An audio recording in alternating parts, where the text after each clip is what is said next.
memory, multimedia, and students with disabilities.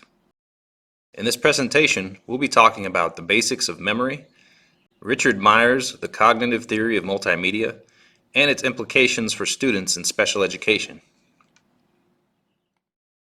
Let's talk about the basics of memory. We receive multiple inputs all the time, every day, in the form of sensory memory. If that input is significant, it moves to short-term memory, or working memory. If that information is significant and useful, it will be encoded into long-term memory. It then can be retrieved when needed back to short-term memory to accomplish a task. Now let's talk about each type of memory in a little bit more detail. Sensory memory.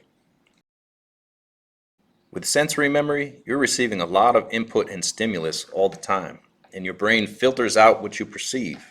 It filters out the background noise and tries to retain the important information. It tries to determine what is significant and what should be paid attention to and what should be remembered.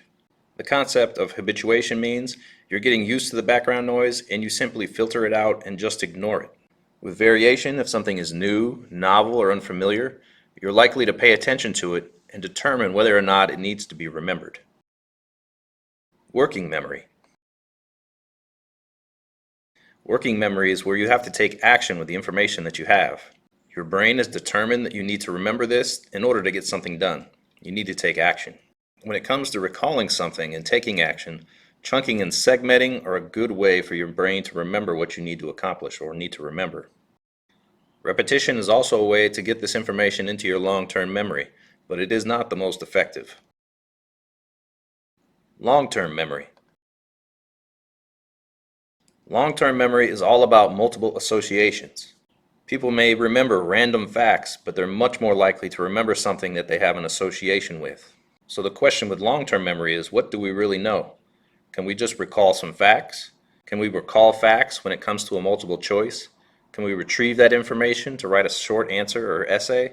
Or can we integrate and synthesize this information for use? With long-term memory, it's important to keep in mind, practice how you will be expected to perform. If all your practice is with recalling information, you'll have a hard time synthesizing it. If you practice with retrieval and integration, this will be an effective way to use that information in multiple situations. Storytelling can also be used as a powerful tool to embed information into long-term memory. Let's talk about the cognitive theory of multimedia. Richard Meyer came up with 12 principles to effectively use multimedia, especially how it affects memory and how people learn. Here are the 12 principles.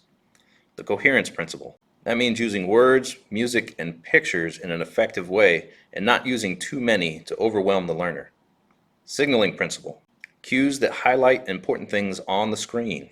The redundancy principle. He said that using graphics and narration rather than graphics, narration, and on-screen text was the most effective way for learners to receive the information on the screen. Spatial continuity principle.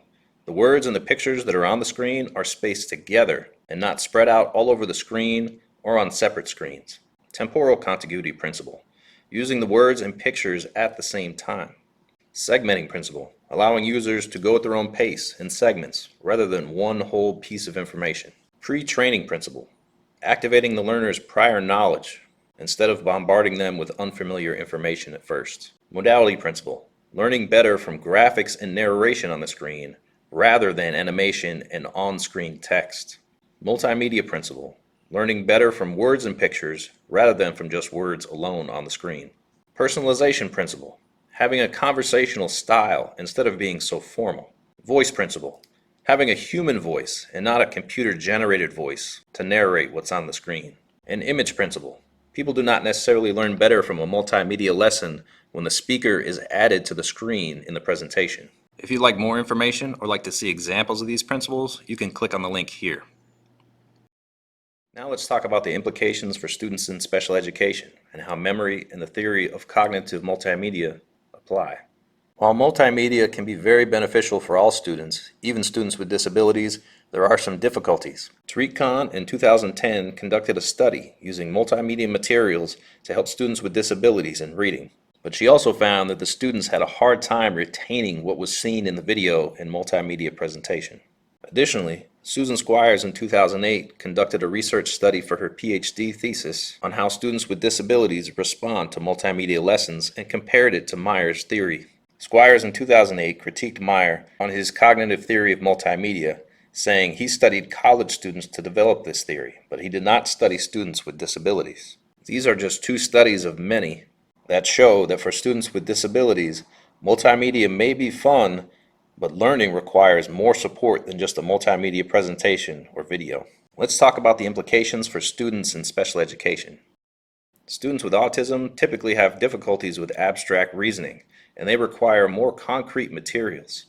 The storytelling aspect of memory will be more difficult for them, and typically learn better when just the facts are presented. Students with Down syndrome have issues with auditory and short memory impairment.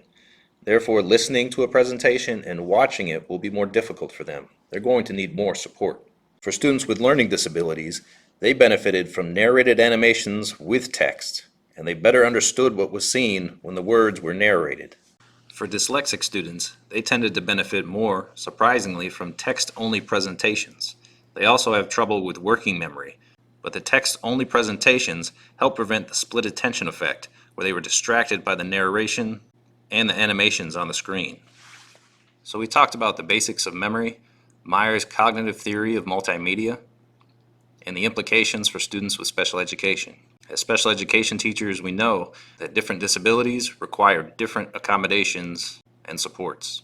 Multimedia can be a powerful tool for learning if used effectively. Knowing the basics of memory, applying Meyer's theory, and most importantly, knowing our students and what they require will help us as teachers in using effective multimedia to help our students learn and retain the information.